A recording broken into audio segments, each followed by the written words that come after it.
అతి శ్రేష్టమైన యేసుక్రీస్తు నామంలో వీక్షిస్తున్న వీక్షకులందరికీ దేవుని పేరట శుభాభివందనాలు చెల్లిస్తున్నాను. మన ముందున్న కొద్ది సమయంలో దేవుని వాక్యాన్ని మనం ఈరోజు ధ్యానించుకుందాం. ఈరోజు నేను 2 వాక్య భాగాల మీద ధ్యానిస్తూ బోధించాలని ఆశపడుతున్నాను.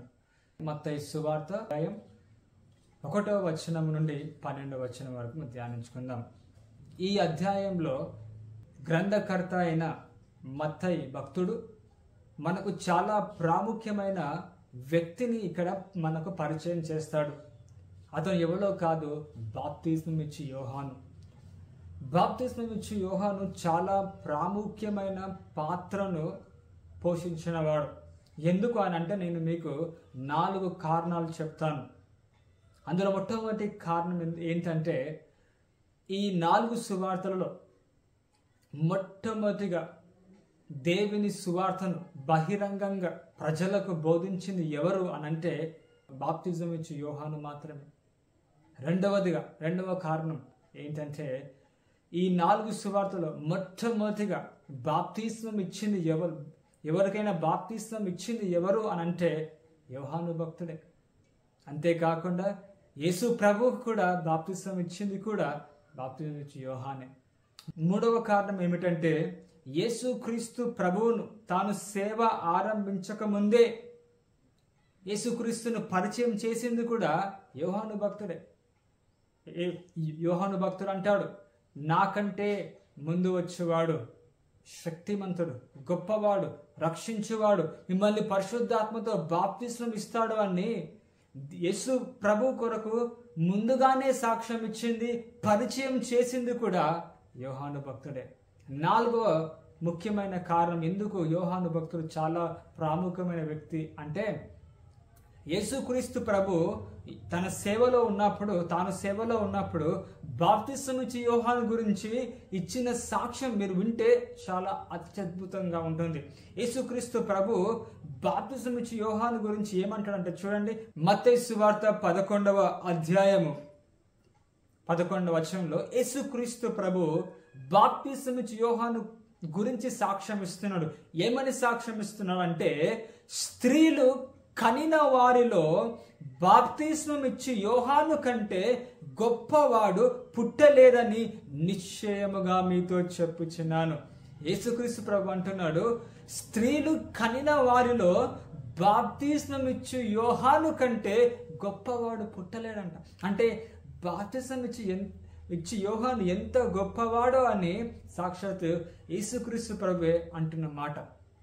అందుకే కానీ ఈరోజు నా ప్రసంగము బాప్తిస్మం ఇచ్చి యోహాను యొక్క గొప్పతనం గురించి కాదు, అతని యొక్క వ్యక్తిగత జీవితం గురించి కూడా కాదు.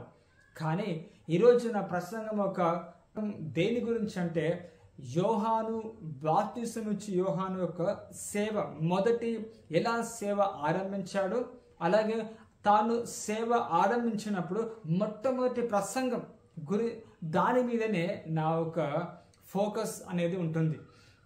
ఈ అధ్యాయంలో మత్తయి సువార్త 3వ అధ్యాయంలో మొట్టమొదటిసారిగా ఈ బాప్తిజం ఇచ్చి యోహాను భక్తుడు సేవ ఆరంభించి ఆ సేవ ఆరంభంలో చేసిన మొట్టమొదటి ప్రసంగం అంటే మత్తయి సువార్తలో మొట్టమొదటి ప్రసంగం, ఆయన నోటి నుండి వచ్చిన మొట్టమొదటి ప్రసంగం గురించి మనం చూస్తాం.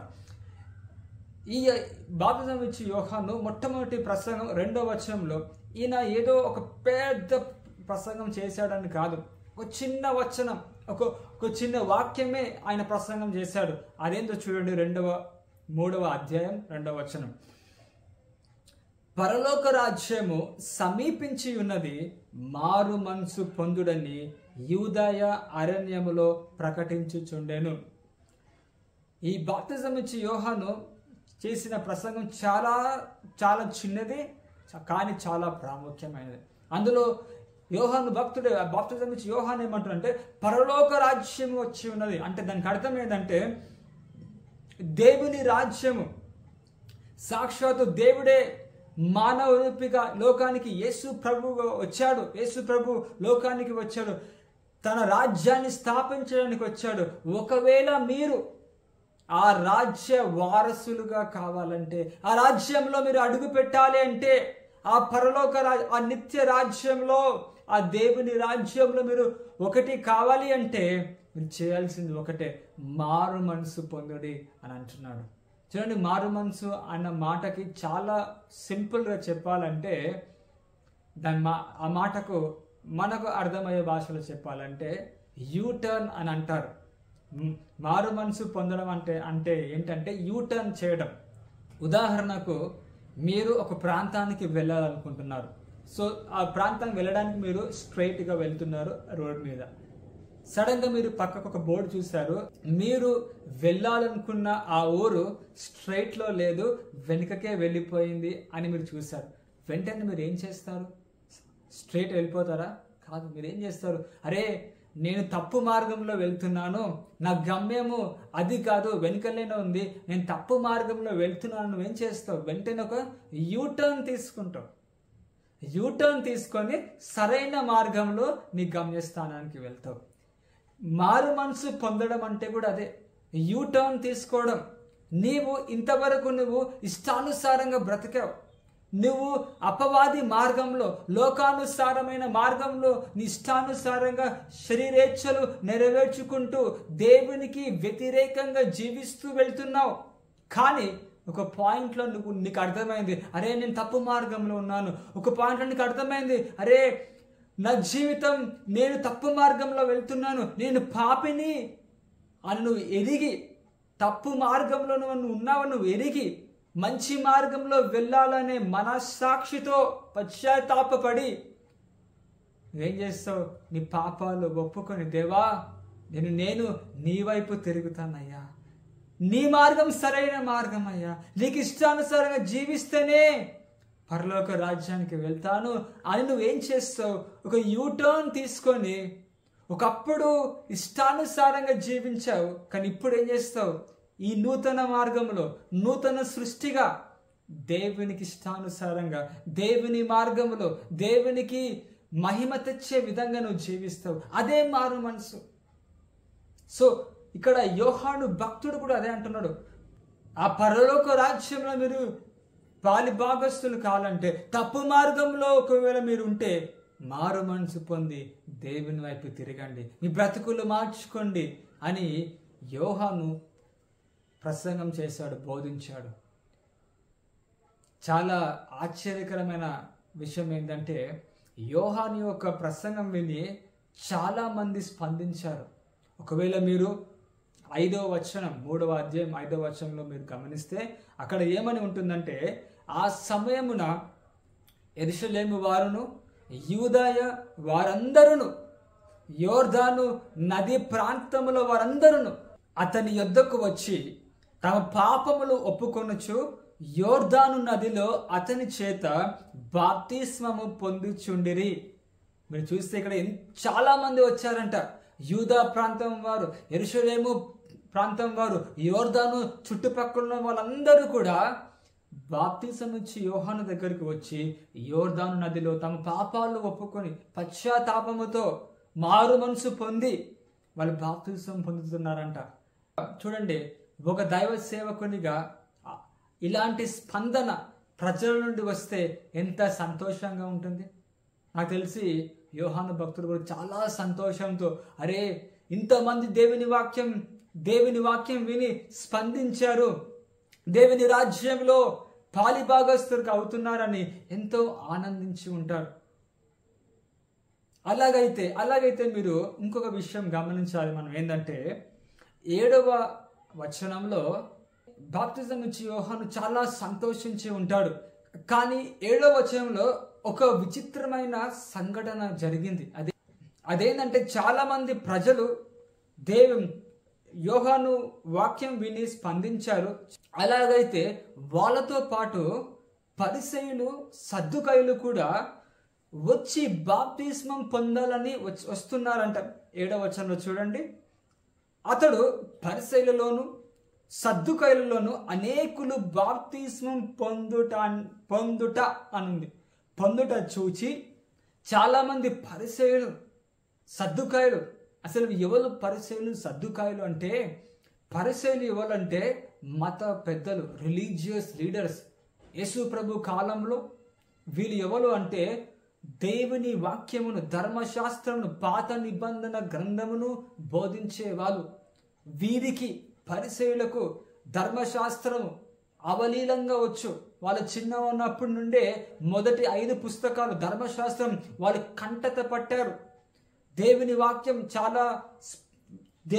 వాక్యం పట్ల చాలా అవగాహన కలిగిన వారు, పండితులు, దేవుని వాక్యం బోధించే వాళ్ళు ఆ రోజులో ఈ పరిసయ్యులు.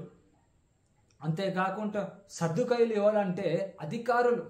వీరు కూడా ధర్మశాస్త్రం పట్ల జ్ఞానము కలిగిన వారు, అలాగే ప్రజలను పరిపాలించేవాళ్ళు. సో వీరు కూడా బాప్తిస్మం పొందడానికి వస్తున్నారంట. సో అసలు మీరు చూడండి, ఆ యోహాను భక్తుడు ఎంత సంతోషించి ఉండాలి. అరే, మత పెద్దలు కూడా మారు మనసు పొందుతున్నారని ఎంతో సంతోషించి ఆనందపడాలి. కానీ యోహాను స్పందన సానుకూలంగా ఉందా, ఎలా ఉందో ఒకసారి చూద్దాం. 7వ వచనంలో అనేకులు వీరందరూ బాప్తిస్మము పొందుట చూచి యోహాను ఏమంటాడో చూడండి. సర్ప సంతానమా, రాబోవు ఉగ్రతను తప్పించుకొనుటకు మీకు బుద్ధి చెప్పిన వాడు ఎవడు? చూడండి అసలుకి ఎంత యోహాను ఏమంటున్నాడు చూడండి. పరిసయ్యులు యోహాను దగ్గరికి వస్తుంటే, బాప్తిస్మం పొందుదామని వస్తుంటే, యోహాను వాళ్ళని స్వాగతించకుండా యోహాను ఎంతో కఠినంగా అంటున్నాడు, సర్ప సంతానమా, యు బ్రూడ్ ఆఫ్ వైపర్స్ ఇంగ్లీష్లో ఉంటుంది. సర్ప సంతానమా, దుష్టులారా, అపవాది సంతానమా, అపవాది బిడ్డలారా అని ఎంతో కఠినంగా ఖండిస్తున్నాడు.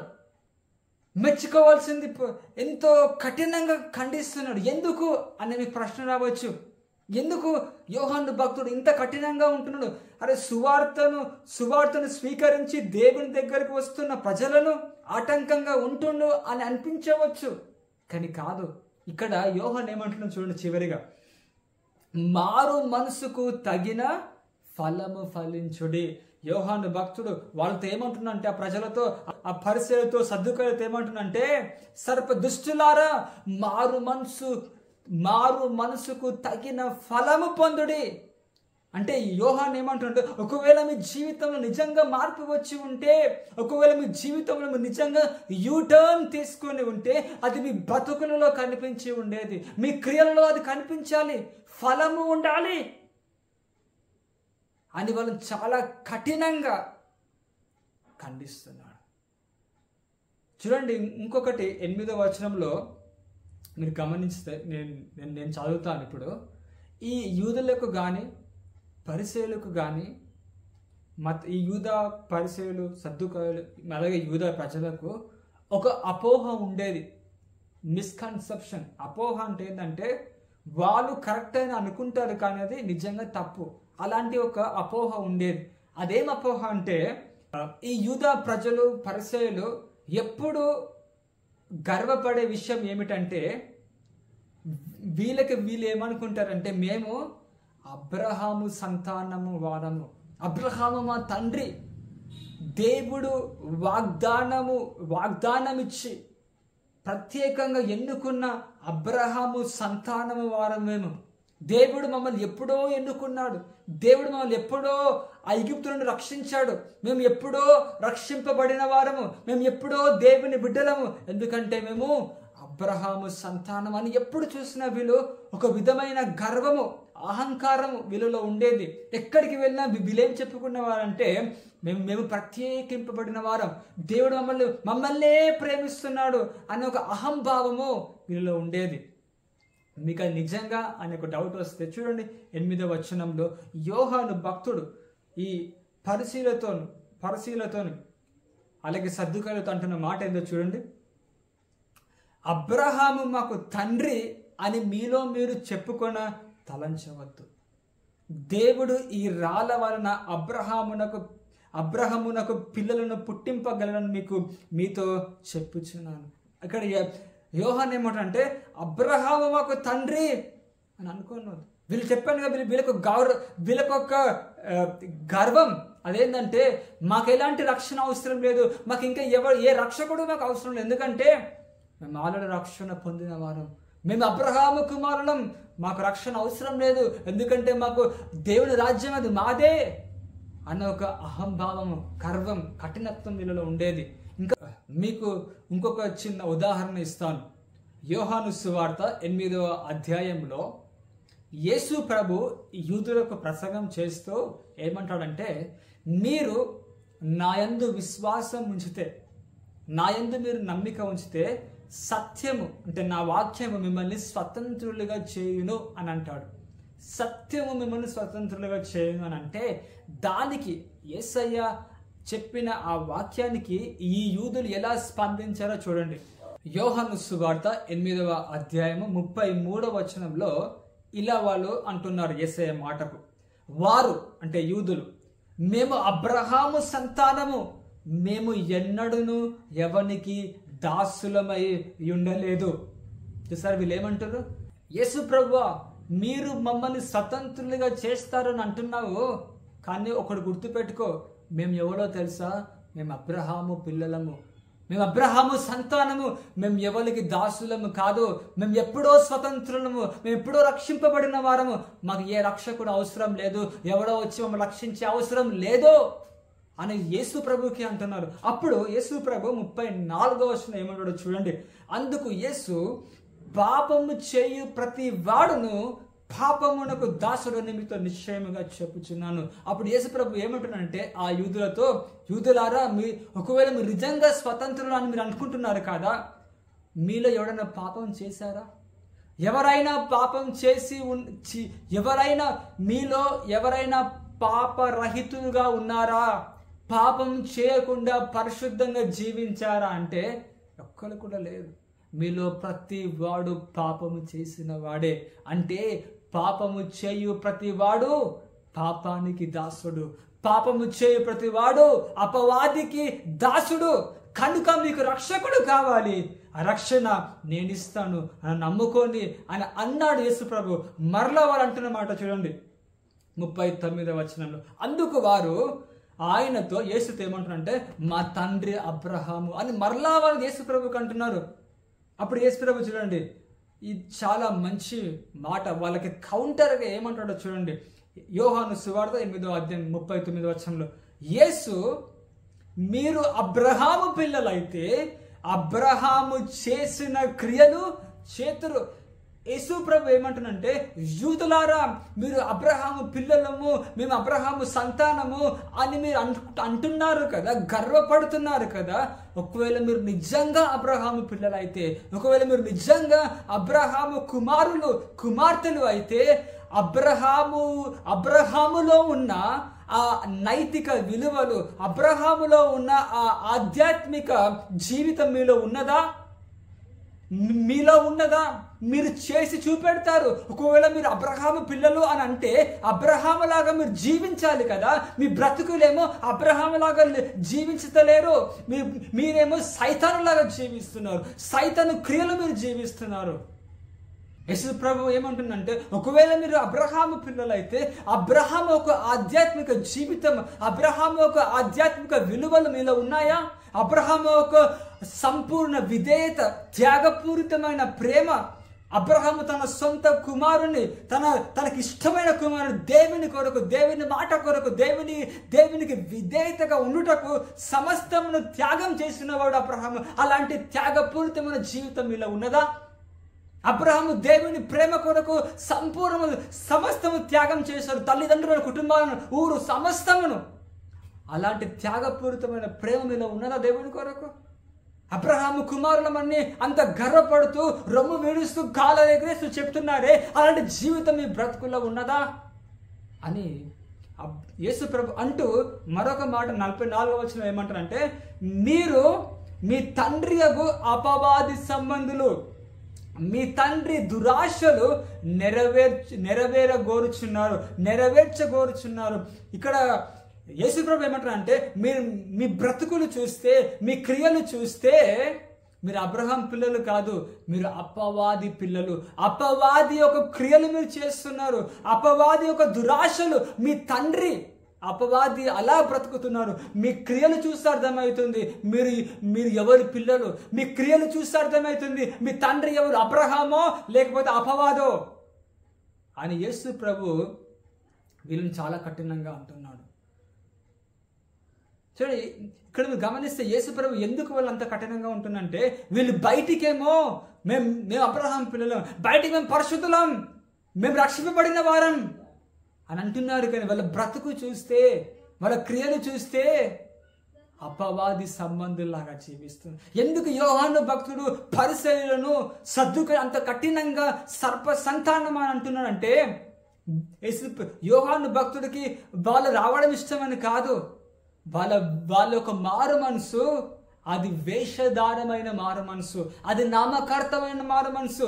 వాళ్ళలో నిజంగా మారు మనసు కలిగి ఉంటే అది వాళ్ళ జీవితంలో కనిపించాలి, వాళ్ళ జీవన శైలిలో అది బయటికి కనబడాలి. అది లేదు కనుక యోహాను భక్తుడు అంటున్నాడు, మారు మనసుకు తగిన ఫలము ఒకవేళ మీరు మారు మనసు పొంది ఉంటే అది బ్రతుకులో తెలవాలి అని యోహాను భక్తుడు అంటాడు. యేసు ప్రభు కూడా 2 సందర్భాలలో ఈ మత పెద్దలను, పరిసయ్యులను, సద్దుకాయులను, శాస్త్రులను సర్ప సంతానమాన్ని చాలా కఠినంగా ఖండించాడు. ఈ 2 వాక్యాలలో కూడా యేసు ప్రభు వారి యొక్క నామకార్థమైన భక్తిని బయట పెడుతూ, వారి యొక్క వేషధారమైన భక్తిని, ఆధ్యాత్మికను బయట పెడుతూ ఈ 2 మాటలు అంటాడు. మొదటి వాక్యము 12వ మత్తయి సువార్త 12వ అధ్యాయం 33వ వచనంలో కూడా 34లో మీరు చూస్తే సర్ప సంతానమా అని అంటాడు.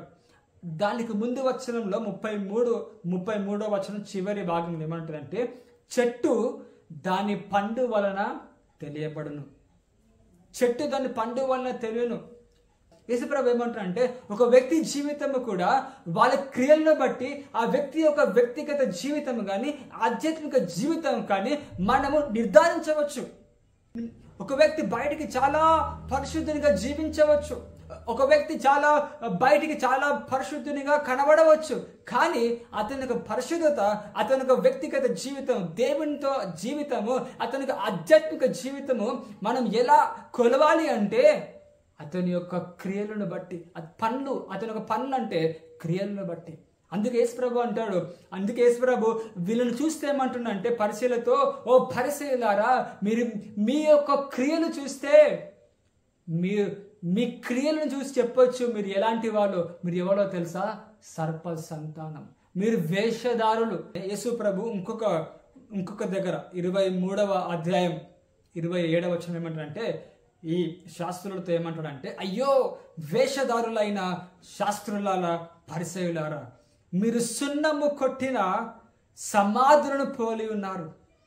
అవి వెలుపల శృంగారముగా అగుపడును, గాని లోపల చచ్చిన వారి ఎముకలతోనూ సమస్త కల్ముషముతోనూ నిండి ఉన్నది. యేసు ప్రభు చూసారు మరొక సందర్భంలో, ఈ సందర్భంలో కూడా వారిని సర్ప సంతానం అని అంటాడు. ఆ సందర్భంలో మరలా ఏమంటాడంటే, వీళ్ళతో వాళ్ళ యొక్క వేషధార జీవితాన్ని బయట పెడితే ఏమంటాడంటే, అయ్యో వేషధారులారా, వేషధారులైన పరిసయ్యులారా, శాస్త్రులారా, మీ జీవితం దేని పోలి ఉన్నదంటే సున్నపు కొట్టిన సమాధులను పోలి ఉన్నది మీ జీవితం. బయటికేమో శృంగారముగా, బయటికేమో పరిశుద్ధంగా, అందముగా, భక్తిగా, తెల్లగా కనిపిస్తారు, కానీ లోపల చూస్తే చచ్చిన వారి ఎముకలతోనూ సమస్త కల్ముషముతో నిండి ఉంటారు. యేసు ప్రభు వీళ్ళొక వేషధారణ ఎలా ఉంటుందంటే, బయటికి మేము చాలా అందంగా, బయటికి మేము చాలా పరిశుద్ధంగా వాక్యం చదువుతూ ఎప్పుడు చూసినా ప్రతి ఆదివారం ఆరాధనకు వెళ్తారు, కానుకలు ఇస్తారు, ప్రతి ఉపవాస కూడికలకు వస్తారు, పాటలలో యాక్టివ్గా ఉంటారు, సంఘంలో చాలా చురుకుగా ఉంటారు. కానీ నిజంగా వారి బ్రతుకు చూస్తే, వారి యొక్క వ్యక్తిగత జీవితం చూస్తే ఎలా ఉంటుందంటే సమస్త కల్ముషంతో ఉంటుందంట. వీళ్ళ బ్రతుకు ఎట్లుంటుందంటే, బయటికేమో అదే మేడి పండులాగా ఉంటారు. మేడి పండు చూడు ఎట్లుంటుంది, బయటికి మేలిమై ఉంటుందంట, కానీ పొట్ట విప్పు చూస్తే పురుగులు ఉంటాయి. అట్లుంటుంది వీళ్ళ జీవితం. యేసు ప్రభుకు తన సేవలో గిట్టని వాళ్ళు, అసహించుకునే వాళ్ళు ఎవరైనా ఉన్నారు అని అంటే పరిసయ్యులు, శాస్త్రులు. ఎందుకో తెలుసా? ఎందుకంటే వీళ్ళు అటు అవిశ్వాసులు కాదు, మళ్ళా భక్తి గల విశ్వాసులు కూడా కాదు. వీళ్ళు ఎలాంటి వాళ్ళంటే వేషధారులు, నామకార్థం, అటు ఇటు కానోళ్ళు, అందరిని ఎర్రిపప్పలు చేసేవాళ్ళు. అలాంటి వాళ్ళు దేవునికి అసహ్యం. యోహాను భక్తుడు కూడా అందుకే వీళ్ళని అంత కఠినంగా సర్ప సంతానమా మారు మనసుకు తగిన ఫలం పొందు అని అంటున్నాడు. యేసు ప్రభు కూడా వీళ్ళు అంత కఠినంగా అంటున్నాడు, సర్పములారా, సర్ప సంతానమా. ఈరోజు మన జీవితం ఎలా ఉంది?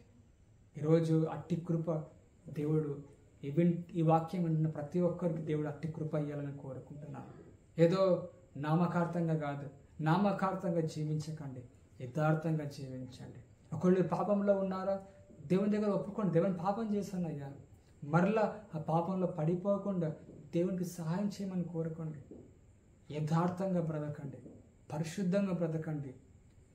మీరు ఫలించే ఒలీవ మొక్క వలె జీవించి దేవునికి ఘనపరిచే జీవితం మనం జీవించాలని కోరుకుంటూ అట్టి జీవితం దేవుడు మీ అందరికీ అనుగ్రహించాలని నా మనస్ఫూర్తిగా దేవుని ప్రార్థన చేస్తూ ఈ వాక్యాన్ని ముగిస్తున్నాను.